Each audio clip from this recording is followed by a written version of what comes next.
Hi, Dave here. Let's talk today about business structures because we get this question quite a bit. And I'll start by contrasting a C corporation with all of the other options. We're often asked, what type of company should I be? I've heard about setting up a limited liability company, but I hear most companies are C corps. We get a lot of different questions. And to make things simple, let's think about different goals of your company. So for example, C Corps. Typically, if you're wanting to establish a C Corp, you're thinking that your company is going to be pretty large. If not now, someday it will be pretty large, and it will need a complex equity structure. So all of these down here are much simpler equity structures typically, whereas a C Corp allows for a lot greater flexibility. For example, with a C corporation, you can have common stock, preferred stock, restricted stock, stock options, warrants, convertible debt. You can have a lot of different things, and they can all have different dividend preferences and liquidation preferences. So if you're needing something that's more complex and has lots of different ownership structures and types of stock, that's where a C corporation would come into play. Now, the reason that most smaller businesses are not C corporations is because you have an issue with double taxation at the C corp level. What that means is the company itself pays taxes on its earnings, and then any money that you take out of the company as the owner gets taxed again, regardless of whether you do it through payroll or whether you do it through a dividend. The company is going to pay tax on your earnings, and then you're going to get paid tax, and you're going to get taxed again, either as the employment taxes, the Social Security FICA taxes on your payroll, or as a tax on the dividend that you are taking out. So for most companies that we work with, they're not going to be C corporations, again, unless they need some type of complex equity structure or they have a vision of being much larger in the future. Most companies that you've heard of, most of the major companies, so think Amazon, Apple, AT&T, McDonald's, whoever, all the major companies that are public companies, those are C corporations because they really need to be publicly listed, as they need that complex equity structure. For most everyone else, you're going to fall down here. And most often you're going to set up a limited liability company. That's what LLC stands for. Now, to be clear, setting up an LLC does not have any tax impact per se. So you can't just set up an LLC and say, I'm done with my tax planning and go file a tax return.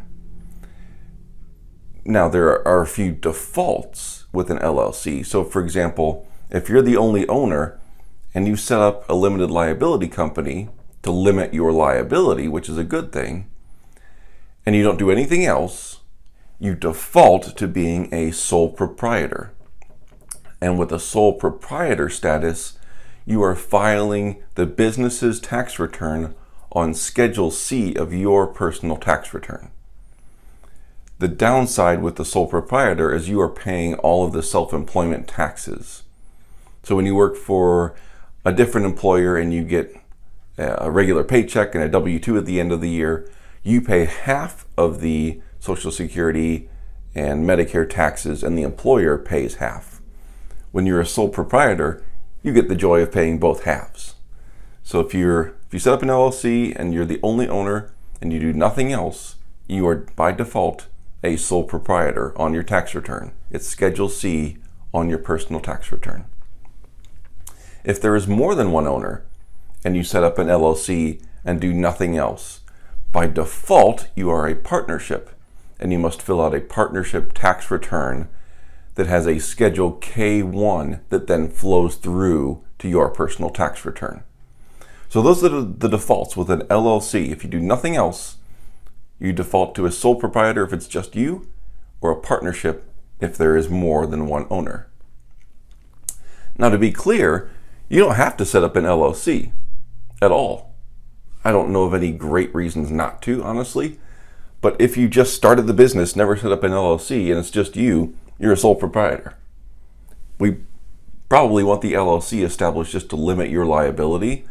But just to be clear, you don't have to set up an LLC. Most businesses should. Like I said, there's no great reason not to. It's pretty easy to set up with the state. And then here are your defaults: sole proprietor or partnership. You can also elect to be taxed as an S corporation. This is regardless of whether you have multiple owners or you are the only owner. Now, what's the reason for being set up as an S corp? The main reason to be set up as an S corporation is to avoid some of the self-employment taxes that we talked about up here. The downside to setting up an S corporation is that the equity is not at all flexible. There's only one share of stock, one class of stock allowed, regardless of how many shares you have. There's only one type and one class of stock allowed.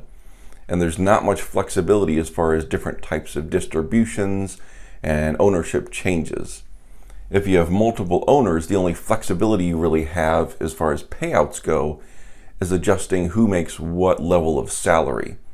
Otherwise, let's say you're a 50-50 ownership in an S corp, whatever the profits are, those get split 50-50. There's no flexibility like you have in a partnership. You can split profits and capital different ways, and there's a lot more flexibility here. S corporation, very strict. There's one type of stock, that's it. You can only have up to 100 owners. Most people don't have that issue, otherwise they're up in a C corp world. But just so you know, there's not much flexibility with an S corporation, but you can save a lot of taxes by moving to an S corporation because you're limiting your self-employment tax. We've done other videos on this in the past, so I won't rehash that. But we've seen a lot of companies save $5,000, $6,000, $7,000, $8,000 per year in taxes by shifting to an S corporation. And to be honest, we've done videos on this before. I almost hesitate to explain all the details on how to make that shift, mainly because it's not your do-it-yourself thing. Please get professional help to do this properly, because if it's done wrong, you're going to get a bunch of letters from the IRS, because that's what they like to do. And it's going to be kind of a mess to fix and unscramble. You really need professional help to know how to set this up properly in the first place, and then also how to maintain it year after year after year. But I just want to make sure that you know that this is an option out there. Even if it's just you owning the business, if it's one owner, you can still set up an S corporation and save a lot of money on self-employment tax.